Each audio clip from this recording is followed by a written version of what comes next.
ఇవాళ రిలీజ్ అయిన కల్కి 2898 నా చిరకాల మిత్రుడు అశ్వినీ దత్. చలసాని అశ్వినీ దత్ అంటే తెలియని వాళ్ళు లేరు. ఎన్నో గొప్ప గొప్ప సినిమాలు తీసిన వ్యక్తి. అలాగే నాగ్ అశ్విన్ దత్ గారి అల్లుడు నాగ్ అశ్విన్ డైరెక్షన్లో ఈరోజు ఉదయమే తెల్లవారుజామున ఎర్లీ మార్నింగ్ షో 4:15కి చూడటం జరిగింది. మన పురాణాలని గౌరవిస్తూ మన మహాభారతంలోని ఒక ఘట్టాన్ని ప్రేరణగా తీసుకుని పాండవుల వంశాంకురం అంటే అభిమన్యుడి వంశాంకురాన్ని అంతమొందించిన అశ్వత్థామ దగ్గర నుంచి ఆ కథని తీసుకెళ్ళిన విధానం అంటే మన మైథాలజీలో స్టార్ట్ అయ్యి అక్కడి నుంచి టెర్మినేటరు, స్టార్ వార్సు ఇటువంటి చిత్రాలను తలదిన్నే రీతిలో ఆ అవుట్లైన్తో మళ్ళీ క్లైమాక్స్కి వచ్చేటప్పటికి మళ్ళీ పురాణం క్యారెక్టర్స్ని తీసుకొచ్చి కల్కి 2 ఎప్పుడు వస్తుందా అని కట్టప్ప బాహుబలిని ఎందుకు చంపాడని చెప్పి అప్పుడు ఎంత టెన్షన్ పడ్డారో జనం. ఇప్పుడు ఏమవుతుంది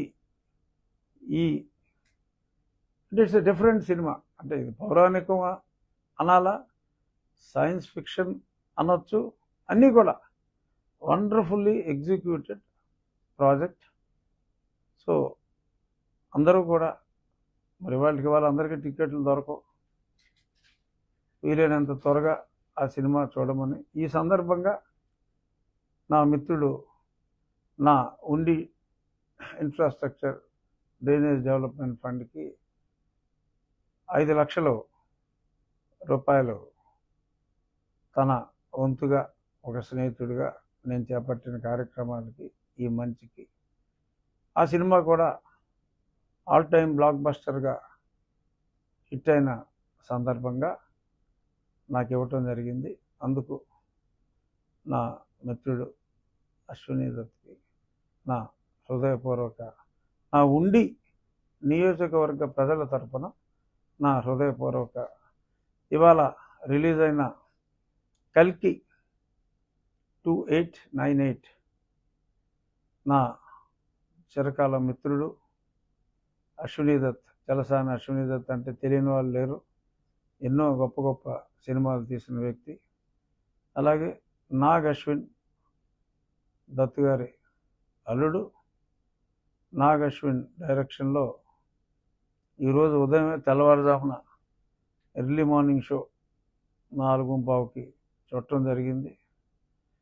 మన పురాణాలని గౌరవిస్తూ మన మహాభారతంలోని ఒక ఘట్టాన్ని ప్రేరణగా తీసుకుని పాండవుల వంశాంకురం అంటే అభిమన్యుడి వంశాంకురాన్ని అంతమొందించిన అశ్వత్థామ దగ్గర నుంచి ఆ కథని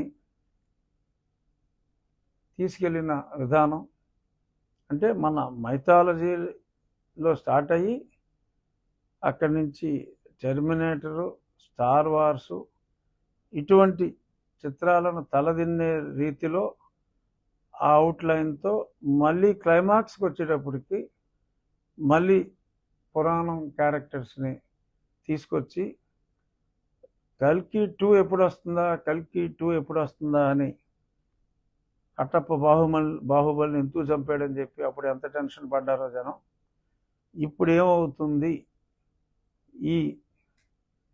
అంటే ఇట్స్ డిఫరెంట్ సినిమా. అంటే ఇది పౌరాణికం అనాలా, సైన్స్ ఫిక్షన్ అనొచ్చు, అన్నీ కూడా వండర్ఫుల్లీ ఎగ్జిక్యూటెడ్ ప్రాజెక్ట్.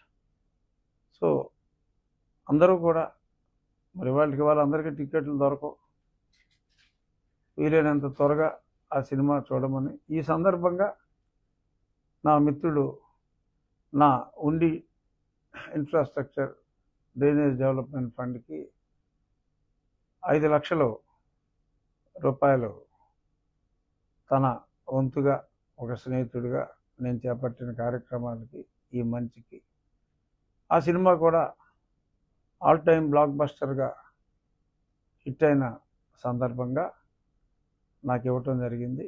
అందుకు నా మిత్రుడు అశ్విని దత్కి నా హృదయపూర్వక నా ఉండి నియోజకవర్గ ప్రజల తరపున నా హృదయపూర్వక ధన్యవాదాలు తెలియజేస్తున్నాను.